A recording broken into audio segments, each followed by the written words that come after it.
عزیز دوستو،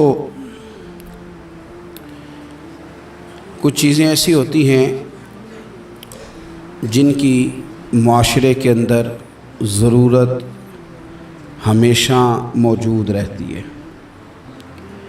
اگر وہ چیزیں معاشرے سے نکال دی جائیں تو معاشرہ قائم تو رہتا ہے لیکن پھیکا سا ہو جاتا ہے۔ یوں محسوس ہوتا ہے کہ جس طرح کچھ چیزیں زمین کا، معاشرے کا نمک ہیں، اگر وہ موجود نہیں ہوں گی تو سارے مسالہ جات اور ساری تیاری کے باوجود سوسائٹی میں چیزیں بدمزہ ہو جائیں گی۔ انہی چیزوں میں سے ایک چیز ادب ہے۔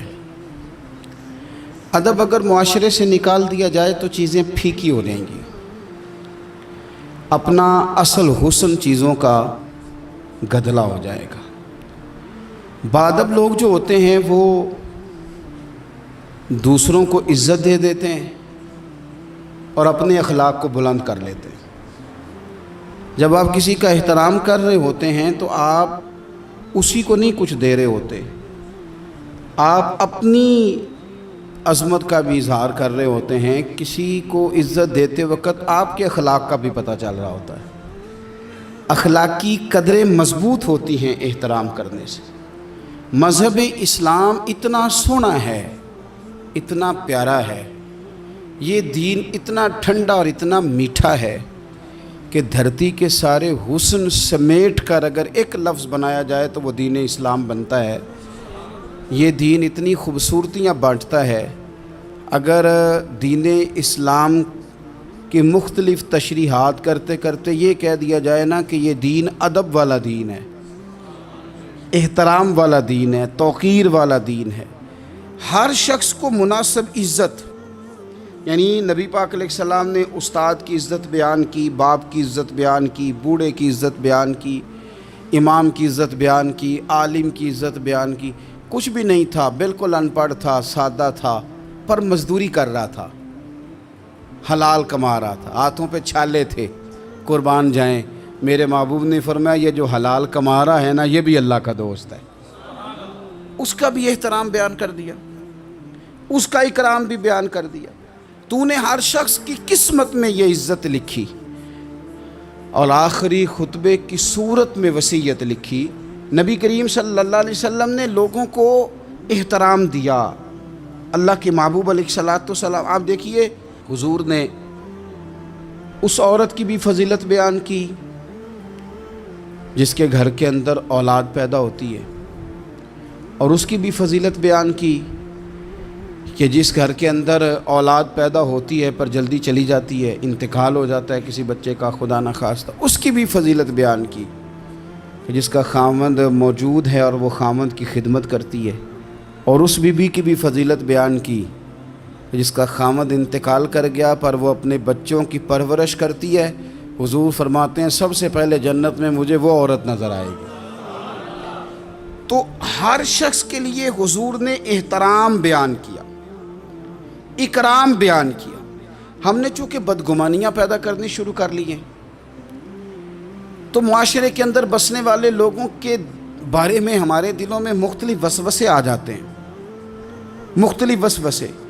کسی بھی شعبے کے کسی بھی آدمی کے بارے میں کوئی 2 4 5 باتیں اپنے ذہن میں اکٹھی کر کے یا کانوں میں کسی نے وہ بات ڈال دی تو ہم ذہن بنا لیتے ہیں کہ یہ گاڑیاں چلانے والے تو بندے ٹھیک ہی نہیں ہوتے، یہ جناب پولیس کے محکمے کے لوگ تو درست ہوتے ہی نہیں، فلانے محکمے کے لوگ تو ہوتے ہی خراب ہیں، ذہن بن جاتا ہے۔ پھر آہستہ آہستہ ادب انسان کے دل سے رخصت ہوتا ہے۔ ہمیں دین نے ادب سکھایا، احترام سکھایا۔ میرے رسول کریم علیہ الصلوۃ والسلام کی وہ ذات بابرکات ہے، ہمیشہ یہ ہوتا تھا کہ چھوٹے بڑوں کا ادب سکھاتے تھے، پر یہ واحد دربار مصطفیٰ ہے کہ جس کے آداب خود رب کریم نے بیان فرمائے۔ فرمایا یا ایھا الذین آمنوا لا ترفعوا اصواتکم فوق صوت النبی۔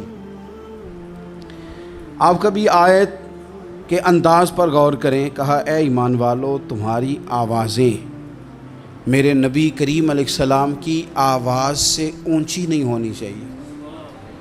بندے کی آواز کا کوئی والیوم ہوتا ہے؟ کہ اب 3 پہ آواز ہے. ٹیپ ریکارڈر کا تو والیوم ہوتا ہے نا کہ 1 پہ ہے، 2 پہ ہے، 6 پہ ہے. تو آواز کا والیوم ہوتا ہے کہ یہ کتنے پہ ہے. آواز تولی جا سکتی ہے کہ میری آواز کا وزن اس وقت 1.5 پاؤ ہے، آدھا کلو ہے، 5 چٹانک ہے، کوئی ہوتا ہے وزن؟ لیکن ہمیں بتایا گیا کہ بالکل وزن نہیں ہوتا، تولی نہیں جا سکتی، ماپی نہیں جا سکتی، پرکھی نہیں جا سکتی. لیکن جب تم نے دروازہ رسول پہ آنا ہے تو پھر آواز کو بھی تول کے آنا ہے، پھر لفظوں کو پرکھ کے آنا ہے، پھر جملے مرتب کر کے آنا ہے، پھر ترتیب لگا کے آنا ہے، پھر تم نے وہاں سوچ سمجھ کے بات کرنی. عزیز بھائی، ادب، احترام، اکرام، ہم نے نا احترام دینا چھوڑ دیا ہے، تنقید کرنی شروع کر دی. اور باقاعدہ بعض لوگوں نے بے ادبی کے کلچر پرموٹ کیے ہیں. انہوں نے جدوجہد کی ہے لوگوں کو بے ادب کر. چھوڑو جی، پتہ ہے مجھے فلانے کا بھی، چھوڑو میں جانتا ہوں سارا مایا کا چکر ہے، چھوڑو. مجھے تو کئی دفعہ بڑا ہی غصہ آتا ہے بعض چیزوں پہ. مسافر ہوں تو سفر کرتا رہتا ہوں، ایک ٹرک والے نے نا پیچھے لکھا ہوتا سب مایا ہے. تو چائے پینے کے لیے رکے ہم ایک ہوٹل پہ، تو اتفاق سے وہ بھی ٹرک سے اتر آیا چند منٹ کے بعد. تو میں نے اسے کہا کہ سب مایا ہے؟ کہنے لگا جی میں نے لکھوایا، واقعی سب مایا ہے، پیسوں کے بغیر کچھ بھی نہیں، سب مایا ہے. تو میں نے کہا آپ کے ابا نے جو آپ کے لیے محنت کی، اتنی مزدوریاں کی، پیسے لیے انہوں نے آپ سے؟ ماں نے جو دودھ پلایا تو پیسے لیے اس کے؟ کہنے لگا جی نہیں انہوں دی تے گل نہیں. تو میں کہ پھر انہوں دا لکھ ہی چھڑ کے ماں پہ انہوں کڈ کے مایا ہے. وہ کسی کا تو استثناء کر، کسی بندے کا ہی نام لے لے کہ نہیں فلانا ٹھیک ہے، تو نے تو لکھ دیا سب ہی مایا ہے، سب پیسے کا چکر. وہ کسی کو تو معافی دو، کوئی تو بندہ ٹھیک ہو تمہاری نظر میں، کوئی بھی صحیح نہیں. اس طرح کیسے ہو سکتا ہے؟ تم کہتے ہو کوئی ٹھیک نہیں، اور بنانے والا کہتا ہے لقد خلقنا الانسان فی احسن تقویم، میں نے بنائی بڑے سونے ہیں، تمہیں ٹھیک کوئی نہیں لگتا. بنانے والا کہتا ہے میری تقویم ہی بڑی اعلیٰ ہے، میں نے بڑے سونے بنائے ہیں، تم دیکھو تو صحیح، انسان میرا شاہکار ہے. اب آپ دیکھیں کہ جب آپ ذہن بنا لیں گے کہ دنیا غلط ہے تو بے ادبی کریں گے، لیکن اگر ذہن بنائیں گے کہ یہ مخلوق ہے اور بنائی ہے میرے رب نے، اور بڑی سونی کر کے بنائی، اور بڑی حسین کر کے بنائی، اور بڑی اعلیٰ کر کے بنائی. الذی خلقک فسواک فعدلک فی ای صورت ما شاء رکبک. وہ کہتا ہے جیسی صورتیں میں نے چاہی نا ویسی میں نے بنائی. یہ تیرا چہرہ نہیں ہے، یہ تو رب کی چاہت ہے، یہ تو رب کی چاہت ہے، اللہ کی چاہت ہے. تو جو ہے تو احترام ہی نہیں کر رہا. احترام کریں، اپنے بڑوں کو عزت دیں اور سب کو احترام دیں. نبی پاک علیہ السلام نے فرمایا عالم کو علم کی وجہ سے، بزرگ کو عمر کی وجہ سے، اور اپنے حکمران کو عہدے کی وجہ سے عزت دیا کرو. ان کو احترام دو. آپ ہر شخص کا اس کے منصب کے لحاظ سے دیکھیں. ایک ہوتا ہے باتیں کرنا، باتیں کرنے میں بھی کوشش کریں پہلے کسی بزرگ کی سنیں، کسی بڑے کی سنیں. یہ ضروری نہیں کہ بزرگ پڑھا لکھا ہی ہو. کئی دفعہ یہ بھی ہوتا ہے کہ والد صاحب ان پڑھ ہیں، بیٹا انجینئر ہو گیا ہے. اب کوئی بندہ رشتہ دار تھا، اس نے مشورہ مانگا ہے کہ میں نے یہ مکان بنانا ہے، چھت ڈالنا ہے، تو میں 10 فٹ پہ ڈال لوں یا 14 فٹ پہ ڈالوں. تو والد صاحب مشورہ دینے لگے تھے، تو اگر بیٹا بول پڑے کہ ابا جی آپ تو پڑھے نہیں، میں تو انجینئر ہوں، آپ چپ کر جائیں، تو میرے خیال میں یہ اس کی بے ادبی ہے. اس کو چاہیے تھا والد صاحب کو بات کر لینے دیتا، اور بات کر لینے دینے کے بعد پھر وہ کہتا کہ جناب آپ بھی ٹھیک کہہ رہے ہوں گے تجربے کی روشنی میں، پر جو میں نے پڑھا ہے اور جو میں نے سیکھا ہے اور جو میرے سمجھ میں آیا ہے وہ یہ ہے. کچھ لوگ زیادہ سمجھدار ہیں، وہ بولنے نہیں دیتے، وہ ساری باتیں کر جاتے ہیں، خود ہی سب کچھ بیان کر جاتے ہیں. سوال بھی اپنا، جواب بھی ان کا اپنا، معاشرہ پڑھا بھی انہوں نے سارا ہی ہے، سمجھ بھی انہیں ساری ہے، یعنی ساری بات ہی خود سنا کے وہ کہتے ہیں جی ویسے ہمیں پتہ تو ہے، ہونا تو یہی ہے، پتہ تو ہمیں ہے ہوتا کیا ہے، لیکن چلے آئے ہیں تو آپ بھی کچھ بتا دیں. تو کئی دفعہ دل کرتا ہے کہ بندہ ان سے کہ میاں جب سارا پتہ ہی ہے تو پھر فیصلہ بھی لے لینا چاہیے تھا، پھر آپ کو کوئی ڈیسیژن کر لینا چاہیے تھا، پھر کہیں آنے جانے کی ضرورت کیا تھی. یہ چیزیں انسان کو اخلاقی کمزوری میں مبتلا کرتی ہیں۔ میرے نبی پاک صلی اللہ علیہ وسلم دیکھیے سمجھاتے کس طرح سے ہیں۔ 3 صحابی حضور کی بارگاہ میں حاضر ہوئے، حضرت سیدنا محیصہ بن مسعود، حضرت خویصہ بن مسعود، حضرت عبد الرحمن بن سہل۔ حضرت عبد الرحمن بن سہل جو تھے وہ ان سب سے نا عمر میں چھوٹے تھے، یہ 2 بڑے تھے۔ تو عبد الرحمن بن سہل تھے چھوٹے، پر انہوں نے بات پہلے کرنی شروع کر دی، اور جب وہ بات پہلے گفتگو شروع کر رہے تھے اور گفتگو بڑھ کے کرنا چاہ رہے تھے، آگے بڑھ رہے تھے، خیال کر رہے تھے کہ مجھے بات پہلے کرنی چاہیے، اب بات ہی کرنی تھی نا، کوئی حرج نہیں ہے، پہلے چھوٹا کر لے، کوئی مسئلہ۔ اگر آپ دوسرے نقطہ نظر سے دیکھیں گے تو کوئی حرج تو نہیں، ٹھیک ہے پہلے چھوٹا بات سنا لے۔ بہو نہیں بولنے دیتی کئی دفعہ، وہ کہتے ہیں پہلے میری سنو، داماد نہیں بولنے دیتا، اس کی مرضی ہے، بچے بیٹے نہیں بولنے دیتے، وہ کہتے ہیں ابا جی آپ تو تھے ہی نہیں، ہمیں زیادہ پتہ ہے، بول پڑتے ہیں، کیا کیا جائے۔ لیکن 3 صحابہ آئے ہیں، حضرت عبد الرحمن بن سہل چھوٹے تھے، انہوں نے بات حضور کو پہلے سنانی چاہیے، حضور تو سب کے نبی ہیں نا، اور سرکار نے تو سب پر کرم نوازی کرنی ہے، سننی ہے۔ وہ پہلے سنانے لگے تو حضور نے روک دیا، فرمایا آپ ذرا ٹھہر جائیں، ابھی آپ بات نہ کریں، پہلے بڑوں کو بات کر دیں۔ یہ تعلیم بیان فرمائی کہ گفتگو میں بڑوں کو پہلے موقع دیا جائے گا، بڑے کیا کہتے ہیں ان کی بات پہلے سنی جائے گی، ان سے پہلے پوچھا جائے گا کہ معاملہ کیا ہے۔ ہم بزرگوں کو موقع نہیں دیتے۔ میں بڑے درد کے ساتھ یہ بات عرض کرتا ہوں، ہمارے نوجوانوں نے نا بزرگوں کو ریٹائر کر کے کونوں کے ساتھ لگا دیا ہے، کوئی مشورہ نہیں کرتے، فیصلے کر کے بتاتے ہیں۔ اگر بزرگوں کی رائے کبھی لی جائے، میرے ابا جی کبھی شام کو نکلتے وقت میں یا میرا کوئی بھائی کہتا نا کہ کہیں کام سے جا رہے ہیں، تو والد صاحب فرمایا کرتے پوچھ کے چلے ہو کہ 10 کے چلے ہو؟ نہیں سمجھ آئی بات، پوچھ کے چلے ہو کہ؟ تو وہ پوچھتے ابا جی یہ پوچھ کے 10 کے دا کی فرق ہے؟ تو والد صاحب فرماتے کہ پوچھ کے جانے دا مطلب ہے کہ جے تسی اجازت دیندے ہو تے جائیے۔ کہنے نے پتر پھر شاید میں تانوں آکھاں کہ رات پہ گئی ہے، شام ہو گئی ہے، میرا دل نہیں، تسی باہر نکلو۔ تو جے تسی صرف 10 کے چلے ہو تے پھر اساں کی کر لینا ہے؟ پھر تو تساں فیصلہ کر لیا، ہن تساں۔ آج کل بوڑھے چپ کر گئے ہیں، میں درد سے بات کرتا ہوں، بزرگ خاموش ہو گئے، اس لیے کہ بچے پوچھ کے نہیں جاتے، بچے بتا کے جاتے ہیں۔ وہ کہتے ہیں میں جا رہا ہوں، انہوں نے فیصلہ کر لیا، طے کر لیا ہے جانا ہے۔ اگر کبھی ان سے پوچھا جائے، اگر ان کو احترام دیا جائے، میں بڑی دفعہ کہتا ہوں، پھر کہتا ہوں کہ شاگرد پجاروں پہ بیٹھا ہو نا اور پی ایچ ڈی کر گیا ہو، اور استاد میٹرک پی ٹی سی ہو اور ابھی بھی سائیکل ہی چلاتا ہو، تو آئے کبھی رستے میں ملاقات ہو جائے شاگرد کی استاد سے، اور شاگرد پجاروں سائڈ پہ کھڑی کر کے اپنے استاد صاحب کو پہلے سلوٹ کرے، اور پھر وہ کہے کہ استاد جی لڑکا لے آتا ہے سائیکل، آپ پجاروں پہ بیٹھے، میں گھر چھوڑا ہوں آپ کو۔ استاد صاحب نے جانا بعد میں سائیکل پہ ہی ہے، ان کا نہیں بیٹا اللہ تیرا بھلا کرے، اللہ تجھے اور لمبی عمر دے، اللہ تجھے اور ترقیاں دے، اس نے سائیکل پہ ہی دوبارہ بیٹھنا ہے۔ لیکن جب وہ استاد دوبارہ سائیکل پہ بیٹھتا ہے تو اسے یوں محسوس ہوتا ہے کہ میرا سائیکل پجاروں سے مہنگا ہے، کیونکہ پجاروں تو سلوٹ کرتی ہے میرے سائیکل کو۔ لیکن کبھی غریب استاد کے قریب سے امیر شاگرد گزر جائے تو تکلیف ضرور ہوتی ہے کہ یار تو میرے پاس سامنے پھٹی پہ بیٹھ کے پڑھتا تھا اور آج تو کہاں پہنچ گیا ہے۔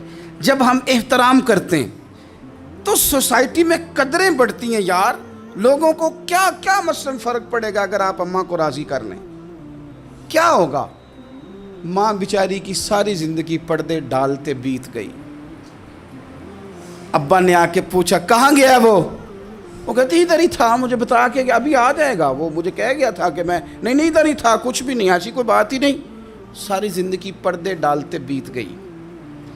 ابا کئی دفعہ گھر میں لڑائی کی، بیٹے کو مارا، اماں نے آگے بڑھ کے پتر کے حصے کی مار بھی کھائی، لیکن اسی بیٹے کی شادی کر دی تو اماں کو پتہ چلا کہ اوہو میں تو سمجھدار ہی نہیں تھی، میرا تو پتر مجھے کہہ رہا ہے اماں تو بھی تو کبھی سیانی ہو جایا کرنا۔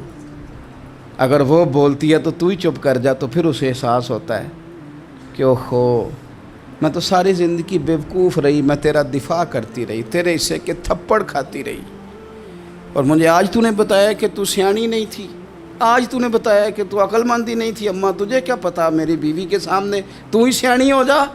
وہ ٹوٹ جاتی ہے، بکھر جاتی ہے، وہ کبھی پلٹ کے دیکھتی ہے تو اسے بڑے سارے زخم تازے ہو کے دکھائی دیتے ہیں، وہ یار میں ہی سیانی نہیں تھی۔ سنو نا، امام حسن رضی اللہ تعالیٰ عنہ فرماتے ہیں، امام حسن نے کوئی لمبا وقت نہیں اپنی والدہ کے ساتھ گزارا، چھوٹے تھے تو سیدہ فاطمہ الزہرا رضی اللہ تعالیٰ عنہ وصال کر گئیں، پر شیر خدا کے پتر کی بات دیکھیں، امام حسن کہتے ہیں لوگوں میں جب تھوڑا سا باشعور ہوا اور مجھے چیزیں تھوڑی سی دکھائی دینے لگی تو میں نے کبھی اپنی اماں کے ساتھ ایک پلیٹ میں کھانا نہیں کھایا تھا۔ حضور ساری دنیا کھاتی ہے تو آپ نے کیوں نہیں کھایا؟ تو فرماتے ڈر لگتا تھا کہ کہیں ایسا نہ ہو کہ جس لقمے کی طرف میری ماں اپنا ہاتھ بڑھائے کہیں میں نہ اٹھا لوں، بے ادبی نہ ہو جائے۔ ڈر لگتا تھا، میں نے یہاں تک بھی نا، کیونکہ ماں تو ماں ہوتی ہے، میں نے یہاں تک بھی ماں کا احترام کیا، روٹی کھانے میں بھی تقدیر نہیں کی۔ یہاں ماں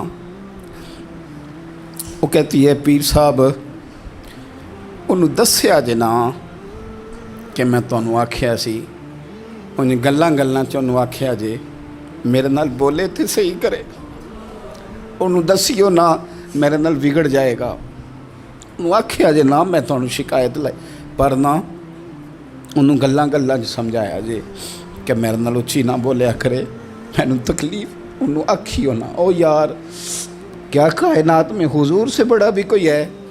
لیکن حضرت حلیمہ سعدی آئی ہیں تو کیا میرے نبی اٹھ کے کھڑے نہیں ہو گئے؟ حضور نے اکرام دیا تو اکرام دینے سے قد بڑا ہوتا ہے، چھوٹا تو نہیں ہوتا۔ خدا را اپنے بڑوں کا اکرام کرنا سیکھیں۔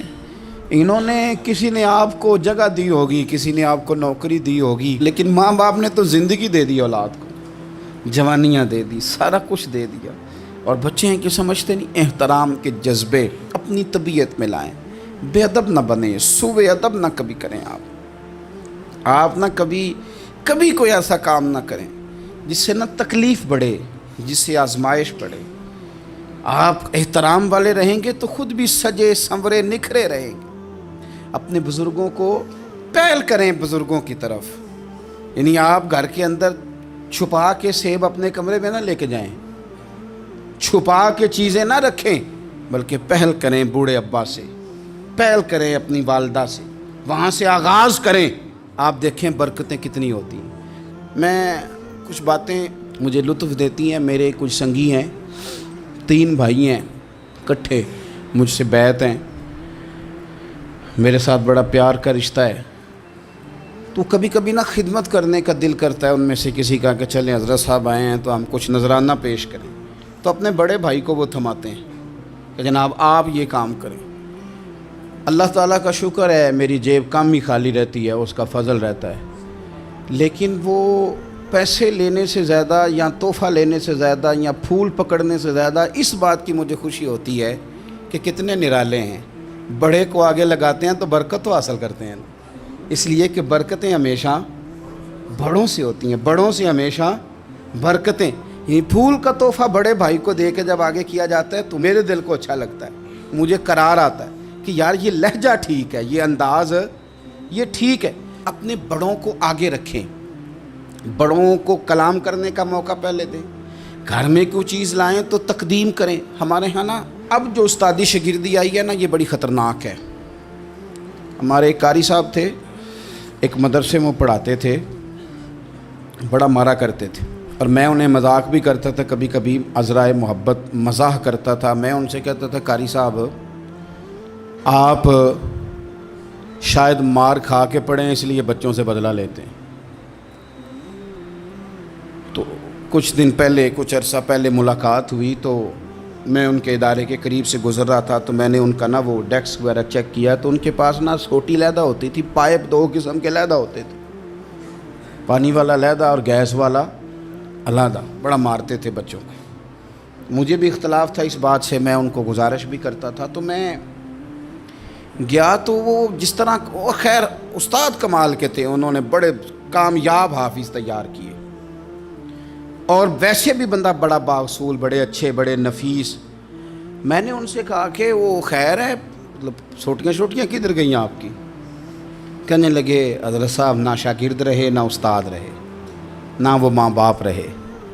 کہنے لگے پتہ نہیں 2-4 سالوں میں کیا ہوا ہے۔ تو میں نے کہا آپ کو تو کوئی منع کاری نہیں، میں نے کئی دفعہ سمجھایا تھا، آپ باز نہیں آتے۔ کہتے تھے اب آ گیا ہوں، اس لیے کہ ایک کو چھڑی مار رہے ہوتے ہیں تو دوسرا ساتھ ویڈیو بنا رہا ہوتا ہے۔ پہلے طالب علم اس طرح کی توہین کا رویہ استادوں کے ساتھ نہیں کرتے تھے، وہ کہتے تھے جیسے بھی ہے فیض استاد سے لینا ہے۔ اب آپ ذرا گھور کے دیکھیں تو کہتے ہیں لاؤ کتابیں، جا رہا ہوں بڑے مدرسے، بڑے کالج، بڑے اسکول۔ میں نے اپنی زندگی میں دیکھا کہ ہمارے بڑے کہتے تھے، کبھی گھر آ کے بتاتے نا استاد جی نے مارا ہے، تو کہتے تھے کسی غلطی سے مارا ہوگا، اور اس طرح کے سخت لفظ بولتے تھے کہ ہمیں لگتا تھا کہ ہمارے بزرگ ہمارے ساتھ زیادتی کر رہے ہیں۔ وہ کہتے تھے کہ مینوں ہڈیاں چاہیے نے پڑھیا ہوئے، یہ لفظ کہتے تھے میرے ابا جی میری اماں، ہڈیاں دیا جی سانوں پر دیا جی پڑھیا۔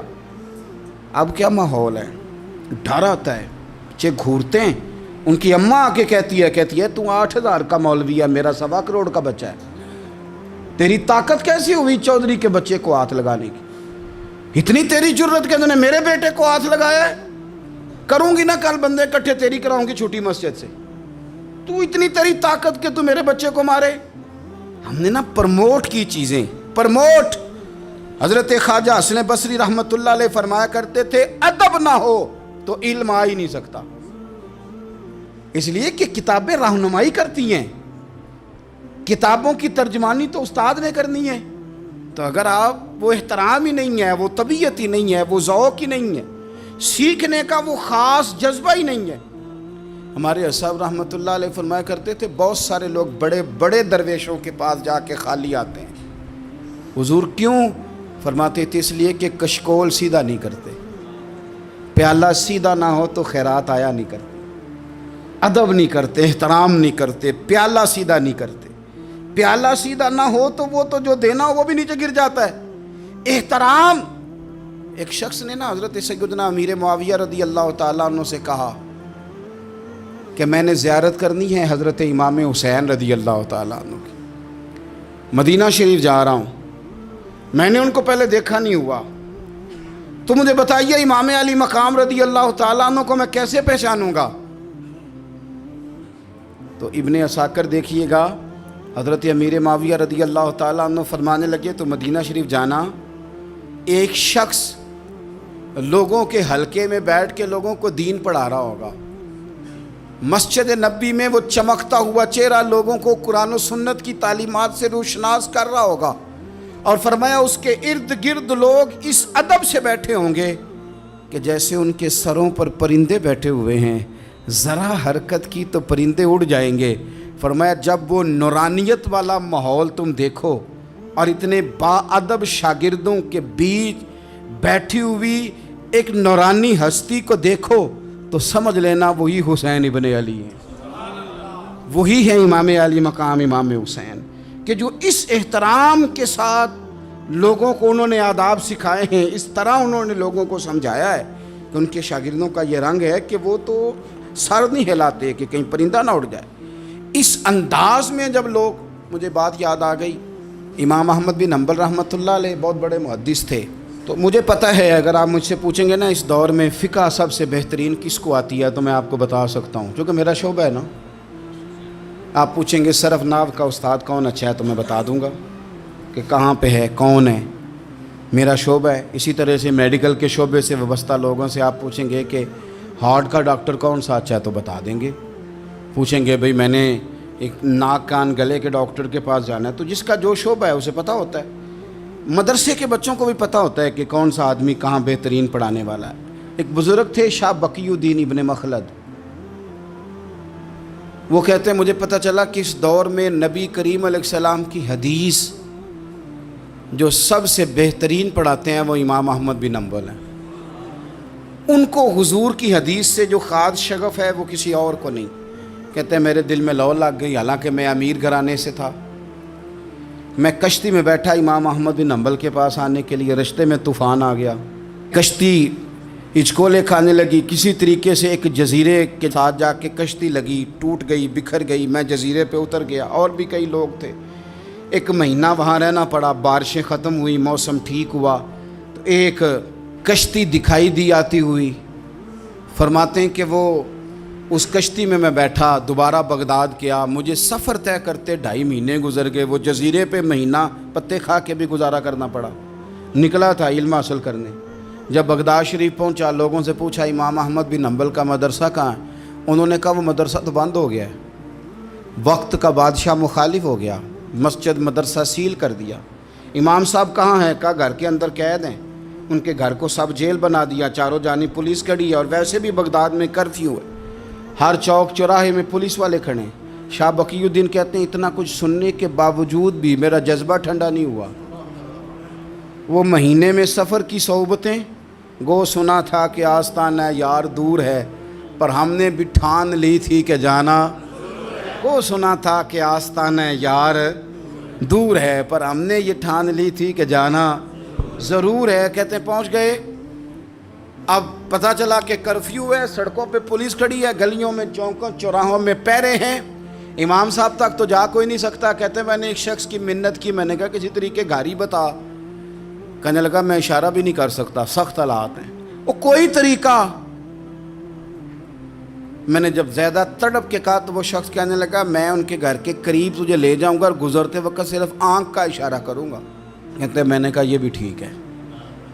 ان کے گھر کے تیری تلاش میں پھرے نا ہم جنگل پہاڑ اور دشت میں، ان کے دروازے کے قریب اس نے اشارہ کیا۔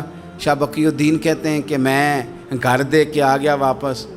اب میں سوچنے لگا کہ کیسے امام صاحب تک پہنچنا ہے، بڑی تجویزیں سوچیں، بڑی تجویزیں، کام والا بن جاؤں، پھیری لگانے لگ جاؤں۔ پھر سوچا کہ اگر میں کچھ بیچوں گا ریڑھی پہ رکھ کے تو کوئی خریدنے نکلے گا، کوئی نہیں نکلے گا، کس طرح کروں، کیا کروں، بڑی سوچیں۔ بالآخر میں نے طے کیا، اللہ اکبر، میں نے نہ کپڑے پھاڑ لیے، امامہ اتار دیا۔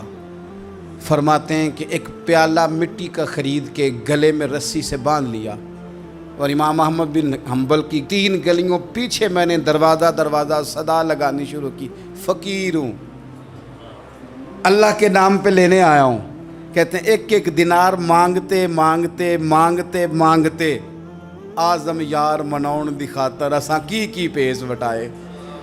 کہتے ہیں مانگتے مانگتے نا میں امام احمد بن حنبل کے دروازے تک آیا، امیر گھر کا بچہ تھا، بڑے پیسے جیب میں ہوتے تھے۔ امام کے دروازے پہ صدا لگائی، کوئی ہے اللہ کے نام پہ دینے والا؟ کہتے ہیں وہ نور بھرا دروازہ کھلا، ایک گورے مکھڑے والا، سفید داڑھی والا، سونے امامے والا، چمکدار آنکھیں، نورانی شباہت۔ کہتے امام احمد بن حنبل باہر آئے، اور جیسے ہی 1 دینار میرے پیالے میں ڈالنے لگے تو میں نے ہاتھ چوم کے کہا سونیا تیرے قربان جاؤں، میں دینار لینے نہیں آیا، محمد عربی کی حدیثیں سننے آیا ہوں۔ کہتے امام کی بھی آنکھیں کھل گئیں، کہنے لگے اس حال میں آزم یار مناؤن دی خاطر سانکی کی پیس وٹائے۔ کہا حضور کیا کرتا، یہی ایک طریقہ رہ گیا تھا، میں تو کہاں سے چلا ہوں، کہاں پہنچا ہوں، کیا کروں؟ امام صاحب فرمانے لگے پھر میں بھی بڑے دنوں سے پریشان تھا، کوئی سیکھنے والا نہیں مل رہا تھا، تو مل گیا۔ کہنے لگا حضور میں روز آ جاؤں فقیر بن کے، آپ جتنا چاہیں 2 4 5 منٹ میں مجھے حدیثیں سنا دیں، میں اگلے دن یاد کر آیا کروں۔ کہتے 2 سال لگ گئے، شاگرد کہاں ملیں گے ایسے، کہاں مرید ملیں گے، گزر گیا دور۔ کہتے ہیں کہ میں نا ہر روز فقیر بن کے جاتا، 3 گلیاں پیچھے مانگنا شروع کرتا، کوئی شک نہ کرے، 2 سال دروازے پہ جاتا، آگے پیالہ کرتا، امام 1 دینار ڈالتے اور مصطفیٰ کی حدیثیں سناتے۔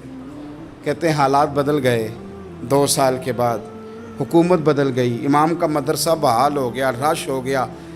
بادشاہ بڑا عقیدت مند تھا، جو نیا آیا اس نے بڑا کر کے ادارہ بنا کے دیا۔ جس دن میں گیا تو رش لگا ہوا تھا۔ کہتے ہیں حالات بدلے تو ہم نے بھی کپڑے بدلے، ہم نے بھی دوبارہ سے دستار باندھی، اور کہتے ہیں بڑے لوگ بیٹھے ہوئے تھے، میں جب داخل ہوا نا تو امام اٹھ کے کھڑے ہوئے، آپ فرمانے لگے پتر ادھر آ، تو آگے آ کے بیٹھ، لوگ دین سیکھنے آتے ہیں، تو فقیر بن کے مانگنے آیا تھا، اور میں بھی باقیوں کو پڑھایا کرتا تھا، تجھے میں دیا کرتا تھا، اور اب باقی پڑھا کریں گے، تجھے دیا جائے گا، اور آج تجھے سینے سے نکال کے دیا کروں گا۔ زمانے بدل گئے، حالات بدل گئے، وہ شخص چلا گیا، کون حکمران تھا کون نہیں تھا، لیکن استاد شاگرد کے ادب کی داستان قیامت تک باقی رہے گی۔ یہ قیامت، جب طبیعتوں میں احترام ہوتا ہے، جب ادب ہوتا ہے۔ آپ کو پتہ ہے نبی پاک صلی اللہ علیہ وسلم کو یہ ادب کتنا پیارا ہے؟ نبی پاک علیہ السلام اس احترام کے جذبے کو کتنا پسند کرتے ہیں۔ اللہ کے پیارے رسول صلی اللہ تعالیٰ علیہ وسلم اس جذبہ احترام سے کتنے راضی ہوتے ہیں۔ حضور کس قدر زیادہ چاہتے ہیں کہ میری امت ادب والی بنے۔ نبی پاک علیہ السلام ادب والے لوگوں کے بارے میں اتنے راضی ہیں، اتنے راضی ہیں، اتنے خوش ہیں، حضور اتنا نوازتے ہیں۔ میں نے یہ حدیث پڑھی تو یوں لگا کہ جیسے روح وجد کرنے لگی ہے۔ بہقی میں امام بہقی نے لکھی ہے، اللہ کے پیارے رسول علیہ السلام فرماتے ہیں، جو چھوٹے پر شفقت کرے اور بڑے کا احترام کرے، اللہ اسے جنت میں میری سنگت عطا فرمائے گا۔ یہ میرے قرب کا ذریعہ ہے، یہ چیز میرا قرب ملے گا۔ شرط یہ ہے کہ ادب والے بن کے آؤ، احترام والے بن کے آؤ، کبھی بھی سوء ادب نہ کریں، کبھی کسی مقام پر بھی بے ادبی نہ کریں، آپ اپنا ذائقہ کبھی تبدیل نہ کریں۔ امام احمد بن حنبل ایک جگہ وضو کر رہے تھے، ایک شخص کہتا ہے میں نے ساری زندگی گناہوں میں گزار دی تھی، تو امام صاحب نا وضو کر رہے تھے جھیل پر بیٹھ کے، تو جھیل اس طرح ہوتی ہے، پہاڑ ہیں، اوپر کو پانی نیچے آ رہا ہے، تو کہتے ہیں امام صاحب نیچے بیٹھ کے وضو کر رہے تھے، تو میں اوپر بیٹھ کے نا وضو کر رہا تھا یا پانی پی رہا تھا، تو میں نے دیکھا کتنے بڑے امام نیچے ہیں۔ کہتا ہے میں نا میرے دل میں خیال ہے یار میں ساری زندگی غلط کاموں میں گزاری ہے، پر جو بھی ہے یہ رسول اللہ کے دین کے عالم ہے۔ کہتے ہیں وہ حضور کے دین کی عزت کرنے کے لیے میں اوپر سے اٹھا آ کے نا، تو میں تھوڑا پیچھے جا کے نیچے بیٹھ گیا، جو میری حاجت تھی، پانی پینا تھا یا منہ دھونا تھا، میں وہ کرنے لگا۔ کہتے ہیں امام صاحب نے پھر یوں نظر میری طرف دیکھی، پتہ نہیں انہوں نے کیا دعا دی کہ رب نے مجھے توبہ کی توفیق عطا فرما دی۔ میں اللہ کے فضل سے اللہ نے میرا دل موڑ دیا، اور میں رب کریم کی بارگاہ کی جانب میری توجہ ہو گئی، خدا نے مجھے اس ادب کی برکت سے اپنی بارگاہ کی طرف اللہ تبارک و تعالیٰ نے مجھے موڑ لیا۔ بے ادبی تو بندے کو کفر تک لے جاتی ہے، بے ادبی تو کفر تک لے جاتی ہے۔ اگر بندہ بے ادب ہوتا اللہ رسول کی بے ادبی تک پہنچ جائے تو دور نکل گیا، لیکن یہاں باقاعدہ بے ادبی کو پروموٹ کیا جا رہا ہے۔ کبھی بھی بے ادب نہ بنے، ادب والے رہیں، ادب والے بن کے جئیں، ادب والے بن کے دنیا سے جائیں۔ وہ درویش نے کہا تھا کہ بے ادباں مقصود نہ حاصل، نہ درگاہ ٹوئی، بانج ادب دے محمد بخشا، توڑ نہیں چڑھیا کوئی۔ آخر دعوایا ان الحمدللہ رب العالمین۔